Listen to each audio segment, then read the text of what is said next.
বর্তমানে আমি দাঁড়িয়ে আছি আজিমপুর কবরস্থানে। রাত বাজে প্রায় 12:30।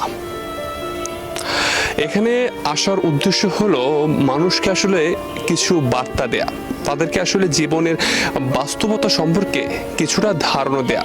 ঢাকা শহরের ব্যস্ততার ভিড়ে আসলে আমরা অনেকে ভুলে যাই দিন শেষে আসলে আমাদের কোথায় যেতে হবে। আপনি যদি দেখেন এখানে প্রায় হাজার হাজার কবরস্থান রয়েছে। আমরা আসলে আপনাদেরকে একটু ঘুরে দেখাতে চাই জীবনের করুণ বাস্তবতা। শহর ঘুমিয়ে পড়লেও আজিমপুর কবরস্থান তখনও জেগে আছে।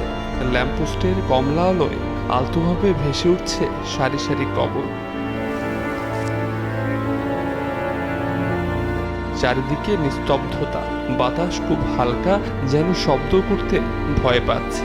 সামনে কেবল মাটির উঁচু নিচু ঢেউ, শুয়ে থাকা নাম না জানা কত জীবন।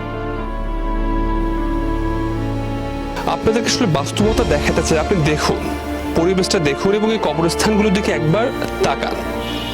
এদের কিন্তু প্রিয় মানুষ ছিল, বন্ধু ছিল, কত আত্মীয় স্বজন ছিল, কিন্তু আজ দেখুন এই রাতের বেলা গভীর অন্ধকার, এদের পাশে কিন্তু কেউ নেই। আপনার বেলাও কিন্তু ঠিক একই ধরনেরই ঘটনা ঘটবে। আমরা যদি এই সত্যটা উপলব্ধি করতে পারি, হয়তো আমাদের জীবন অনেকাংশে বদলে যাবে।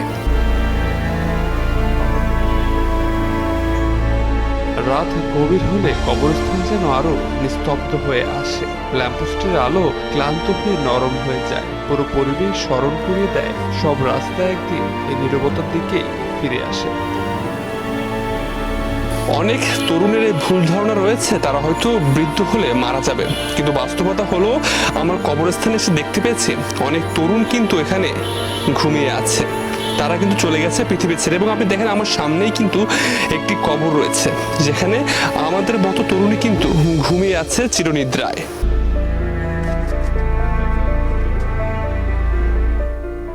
কবরস্থানের মধ্য দিয়ে হাঁটতে হাঁটতে মনে পড়ে সব দৌড়ঝাঁপের শেষ গন্তব্য এখানে। এটাই জীবনের শেষ চিহ্ন।